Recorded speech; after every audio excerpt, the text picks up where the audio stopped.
Okay, so I just typed this in really quick.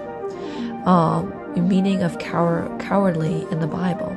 So, however, to live cowardly is to choose self over others, comfort over Christ-likeness, and ease over sacrifice.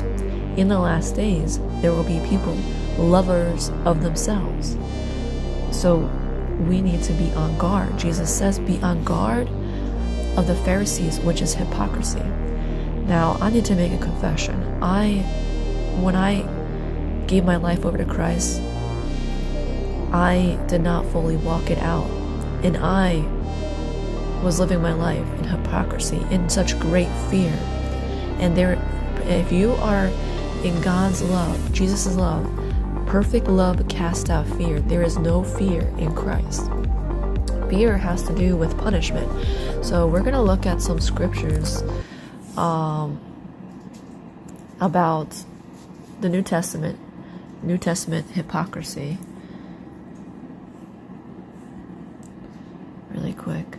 So in 1 Timothy 4:2, it says, by means of the hypocrisy of liars, sear in their own conscience, as with a brittling iron. So making going after what your heart's desire, what makes you feel good, what makes you feel good.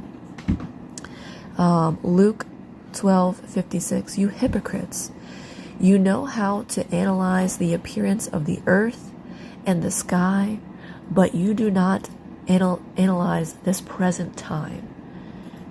People who make their own worldly view, what they think is right. And the word says, those who think is right. There's a way that seems right to man, but it leads to death, Okay, so Luke 12:1, it says, under these circumstances, after so many thousands of people had gathered together that were stepping on one another, he began to say to his disciples, first of all, beware of the leaven of the Pharisees, which is hypocrisy.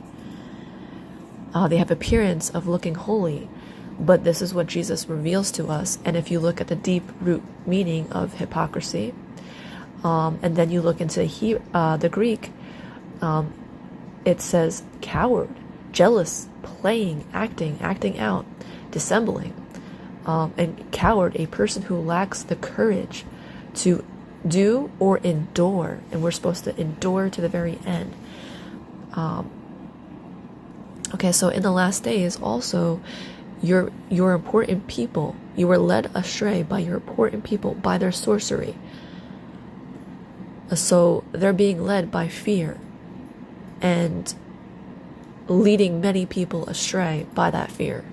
And Jesus warns us, be aware of the leaven of the Pharisees, which is hypocrisy.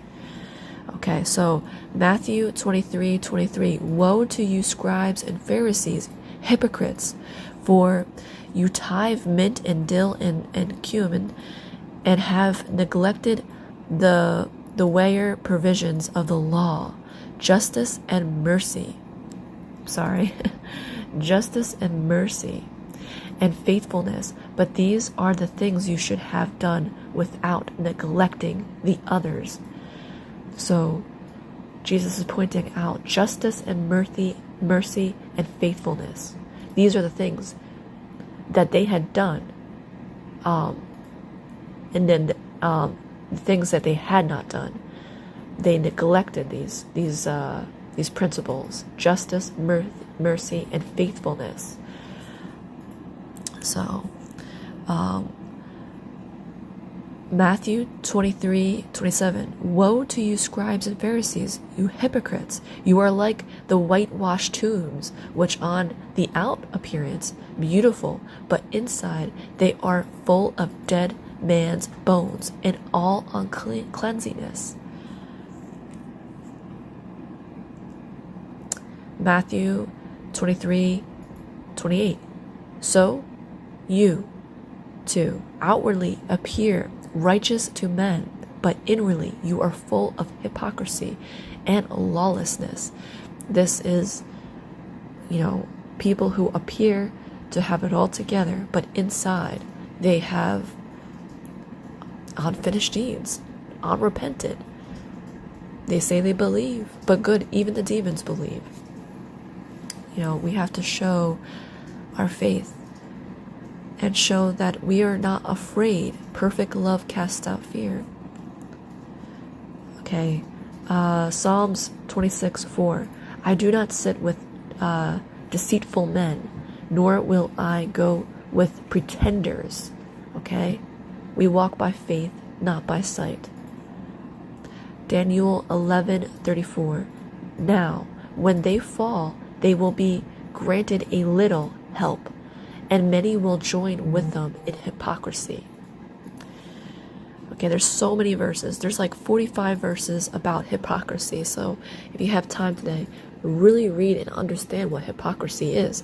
I had no idea that that there is so much more meaning than just the word. And Jesus words it, at least, throughout the whole scriptures, 45 times. And you can get the idea and a great example of what hypocrisy means, what Jesus was meaning when he said, beware of that. So I hope to see you guys next time. Peace.